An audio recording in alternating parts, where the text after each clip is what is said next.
이번 한 주 사람들은 뭐에 가장 많이 관심을 가졌을까요? 검색어를 통해 관심사를 파악해보는 시간, 빅데이터 세상. 자, 빅데이터 세상 오늘 함께 해주실 분 글로벌 빅데이터 연구소 김다솜 대표 연결돼 있습니다. 안녕하세요. 네, 안녕하세요. 김다솜입니다. 네, 구글 트렌드를 통해서 한 주간 구글에서 검색된 키워드를 알아보는 시간인데요. 이번 주 인상 깊은 키워드들은 어떤 게 있습니까? 네, 금주의 구글 트렌드 키워드는요. 날씨, 세월호, 이스라엘 이란 보복 공격, AI 위인 대회, 그리고 맨시티입니다. 네, 뭐 익숙한 것들도 있고 이건 뭐지 싶은 것도 있는데요. 어떤 내용들인지 소개 부탁드립니다. 네, 먼저 월요일 키워드부터 살펴보겠습니다. 날씨인데요. 지난 주말에는 30도 안팎까지 기온이 오르락 하다가 이번 주 월요일에는 비가 오는 등 이 날씨가 오락가락하면서 해당 키워드가 많은 검색량을 차지했습니다. 네. 이 보통 구글 트렌드 일간 1위 검색어가 2만에서 5만 정도의 검색량을 보이는데요. 지난주 40 총선 때 선거 결과라는 단어가 20만 건 이상 검색이 됐고요. 굉장하죠. 네, 금요일 사망한 고 김보람 씨가 10만이었습니다. 네, 그런데 금주의 키워드인 날씨가 50만 이상 검색됐으니까요. 굉장히 많은 분들이 날씨에 관심을 가지고 있는 거죠. 뭐 더위도 더위였지만 이번 주는 황사에 미세먼지까지 겹치면서 날씨에 대한 관심이 더 컸던 것 같기도 합니다. 자, 다음 키워드도 소개해 주실까요? 네, 다음은 세월호 10주기입니다. 지난 4월 16일 세월호 참사 10주기를 맞아서 전국 곳곳에서 추모 행사가 열렸습니다. 우선 참사 발생 장소인 전라남도 진도군 교도면 인근 해역에선 선상 추모식이 진행됐고요. 네. 인천 가족공원에 설치된 세월호 일반인 희생자 추모관과 대전 현충원 순직 공무원 묘역에서도 추모식이 진행됐습니다. 다음은 이스라엘 이란 보복 공격입니다. 이란은 지난 13일 이스라엘에 350발 이상의 미사일과 드론 공격을 퍼부었는데요. 네네. 대부분 공격은 이란 영공 밖에서 무력화됐지만 이스라엘 정부가 이란의 공격이 있은 지 이틀 뒤죠. 지난 15일 이란에 대한 보복 공격을 감행하려다가 연기했다라는 보도가 나오면서 이스라엘 이란 보복 공격이라는 키워드가 금주의 화제 선상에 올랐습니다. 이번 결정에는 보복에 신중하라라고 이야기한 바이든 행정부의 경고가 한몫했습니다. 네. 네. 다음 키워드도 볼까요? 예. 예, 감사합니다. 다음은 맨시티인데요. 홈팀 맨시티의 2023-2024 유러피안 타이틀 방어가 실패로 귀결됐습니다. 맨시티가 레알 마드리드와의 8강 1, 2차전에서 4대4 무승부 끝에 승부차기에 돌입했는데요. 여기서 한 골 차로 4강 진출에 실패했고요.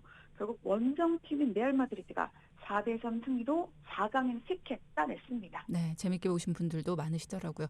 자, 그런가 하면 AI 미인 대회라는 단어도 눈에 띕니다. 이건 또 뭔가요? 네, 좀 생소할 텐데요. 세계 첫 인공지능 미인대회 월드 AI 크리에이터 어워즈가 다음 달 10일 미국에서 열립니다. 이 미국의 크리에이터 플랫폼 팬뷰가 주최하는 이 대회는요. 100% AI 기술로 만들어진 캐릭터만 참가할 수 있고요. 총 상금 규모는 20만 달러, 한 2억 7천만 원 정도 되겠네요.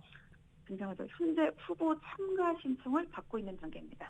영화에서나 보던 일인데 이제 점점 현실로 이루어집니다. 참가 자격, 심사 요건 이런 것들도 있나요? 네, 이번 행사는 세계 최초의 미인대회가 개최된 지 거의 200년 만에 등장하는 이 새로운 장르의 미인대회인데요. 전 세계 디지털 인플루언서 페르소나 뒤에 숨은 고도화된 기술 작업을 기념하기 위해서 이제 만들어졌는데 결국 AI 시장이 새로운 국면으로 진입하고 있다라고 볼 수 있겠습니다. 이 참가 자격은요. 18세 이상 SNS 활동을 하고 있는 창작자라면 누구나 가능하고요. 한 사람이 여러 개의 캐릭터를 출전시킬 수 있습니다. 이 심사 기준도 이제 물어보신 것처럼 기존의 미인 대회는 조금 다른데요. 캐릭터의 아름다움, 프롬프트 및 사용 및 출력, 손, 눈, 그리고 주변 배경의 시각적 세부 묘사를 포함한 AI 기술의 완성도, 그리고 팬 참여수, 시청자 증가율 등 사회적 영향력을 종합해서 1등을 뽑게 됩니다.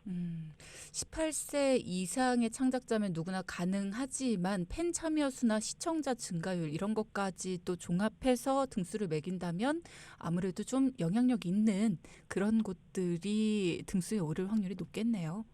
네, 그렇죠. 왜냐하면 SNS 수는 있어요. 그렇죠. 네. 계속해서 다음 키워드도 살펴보겠습니다. 국내 한 카드사에서 요즘 사람들의 핫플레이스로 전통시장을 소개했다는 뉴스가 있던데 이거 너무 의외예요?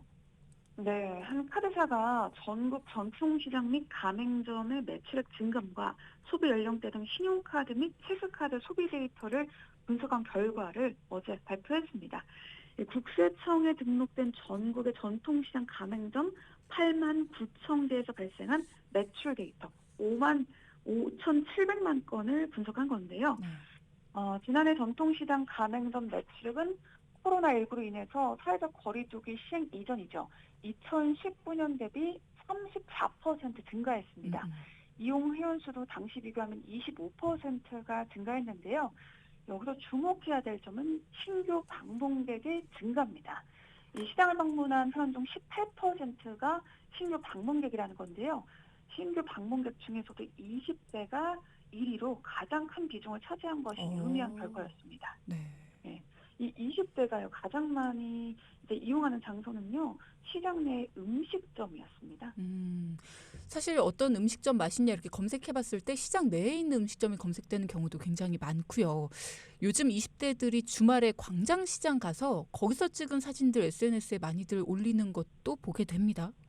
네, 이제 어른들로 하여금은 사실 이해가 좀 안 되는 부분이 있겠지만, 음, 음. 이제 과거 시장은 식료품을 사러 가는 곳이었다면, 지금의 젠지 세대죠. 2012년에서 98년생까지 출생자들에게는 시장은 노는 곳, 맛있는 음식을 먹으러 가는 일종의 힙플레이스로 인식이 된 거죠. 이제 전통시장 장점이 음식 조금 시켜놓고 여러 군데 가서 먹을 수 있는 게 장점이잖아요. 그렇죠. 네, 그래서 신규 방문객 연령 비중 살펴보시면 20대가 26%, 60대 이상이 21%, 50대가 20% 순으로 20대가 가장 높았고요. 어. 매출 건수는 음식점이 40%, 식료품이 22%, 농축축산물이 19% 순으로 음식점의 비중이 두드러졌습니다. 또 지역별로 살펴보시면 수도권이 36%, 광역시가 32%, 지방이죠. 지방 광역시 외 모든 소도시를 포함해서 32% 증가하는 등 결국 전국적으로 코로나19 이전 대비 전통시장 가맹점 매출액이 증가했습니다. 예, 결국 이번 데이터를 통해서 전통시장의 매력이 꾸준히 주목받고 있다라고 볼 수 있을 것 같고요. 이 소상공인과 지역경제 발전을 위해서 전통시장의 소비 특성 및 트렌드 변화에 우리가 주목해볼 필요가 있겠습니다. 네. 예전에는 전통시장의 젊은 층을 끌어들인다고 이 청년몰이라든가 아니면 리모델링도 하고 뭐 이런 많은 변화들을 했었는데 결국은 먹거리네요. 청년층을 불러들일 수 있는 건. 자, 동키 여러분도 이번 주말에 자녀들과 함께 전통시장 한번 방문해 보시면 좋을 것 같고요. 오늘도 다양한 이야기 들어보면서 흥미롭게 들었습니다. 글로벌 빅데이터 연구소 김다솜 대표와 함께했습니다. 고맙습니다. 네, 고맙습니다. 네.